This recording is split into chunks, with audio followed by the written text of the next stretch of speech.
We're picking up on page 110, number 3.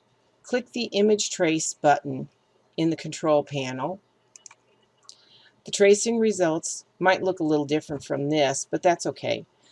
What we've done is converted the image into an image tracing object. We're using the default tracing options. We can't edit the vector content yet. We can change the tracing settings, or we can even change the original placed image, and we'll see the updates. We're going to pick from the preset column 6 colors. That brings up the lampshade. These presets are available. We can apply them to our image tracing object, and we can make changes to that if we need to. But these make great starting points.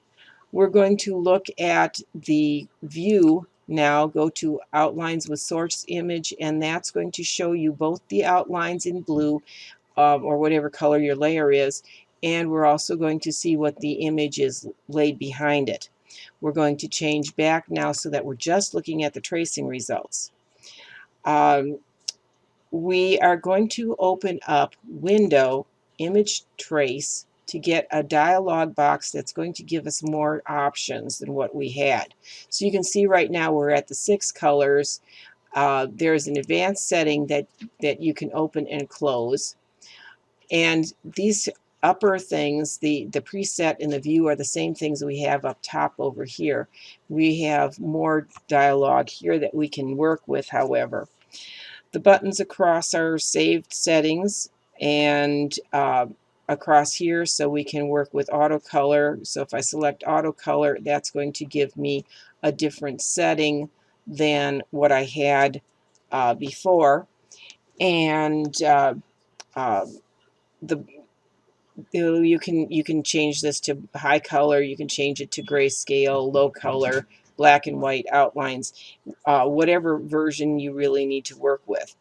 So if you want to look at the artwork underneath, all you need to do is hold down the eye next to view on this side, and you're going to see the image, not the drawing. Now we have dropped down, or I've dropped down my advanced settings, and with that I'm going to make some changes. I'm going to leave auto color on, although I could go back to set colors should be brought down here to 6-3, because that's all we have. We have 3 colors, 2 colors here and black. White doesn't count. The paths need to be brought up to 80%, so it's a closer, more accurate drawing. The corners we want sharper than what the default comes up. We're going to drag that up to 90%. Gives us cleaner corners. Noise needs to be reduced down to 10 pixels.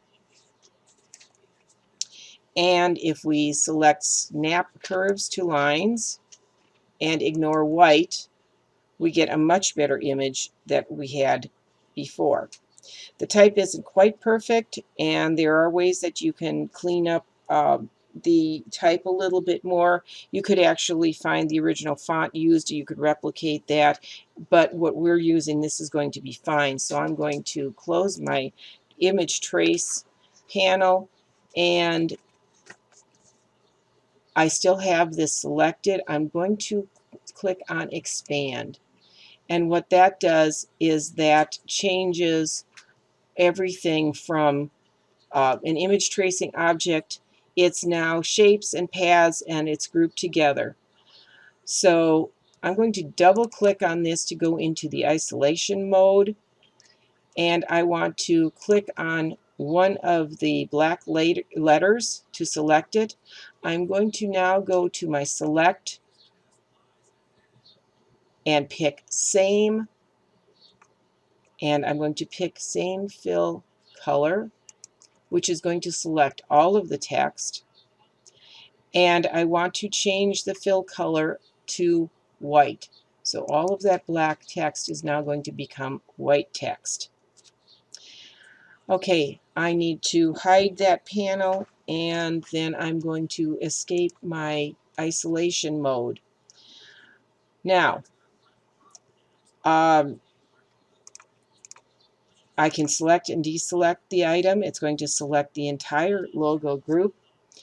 I want to pick this up, and I'm going to go to Object, Transform, Refine Transform. Oh, it's up at the top, blind. And I'm going to change the uniform value. So we're going to scale, and I want to change uniform value to 48% and select OK. That's going to shrink this down, and we're going to move this onto the upper corner of the other artboard. So we're going to go to View, Fit All in Window, click and drag this over and place it above the lamp on the other artboard. Now we can click and drag these lamps down and place everything.